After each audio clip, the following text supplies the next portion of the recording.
করি সবাই ভালো আছো। তো আজকে আমি বানাচ্ছি ট্যাংরা মাছ পাতায়। প্রথমে মাছগুলোকে কেটে ধুয়ে নিয়েছি, তারপরে পেঁয়াজ রসুন কুচিয়ে নিয়েছি। তার মধ্যে কী দিলাম, লঙ্কার গুঁড়ো, নুন, হলুদ দিয়ে দিলাম। তারপরে দিলাম সর্ষের তেল। সর্ষের তেল না দিলে তো হবেই না, আমার তো সর্ষের তেল ছাড়া পাতায় ভালোই লাগে না, রিফাইন তেলে।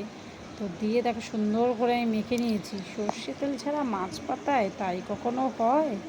তারপরে এই দেখো আমি সুন্দর করে পাতায় সাজিয়ে দিচ্ছি, একটু একটা একটা করে সাজিয়ে। দেখো আমার সাজানো কমপ্লিট। তারপরে কি করলাম, গ্যাসটাকে আমি জেলে দিলাম। গ্যাসটা জ্বালানোর পর বেশ কিছুক্ষণ উনুনে থাকার পর একটু একটু জল জল ভাব হওয়ার পর আমি কী করলাম, ঢেকে দিলাম। মাছটা তো সিদ্ধ হতে হবে। তারপরে ঢেকে দিলাম। ঢেকে দেওয়ার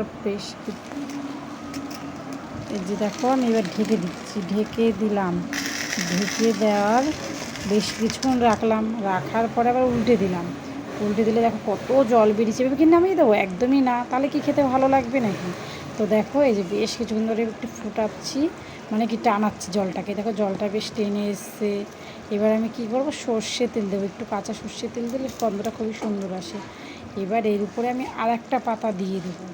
এই যেটা আমি তো একটা থালার উপর নামাচ্ছি, নামিয়ে আর একটা পাতা দিয়ে দিলাম। দিয়ে উল্টে দিচ্ছি।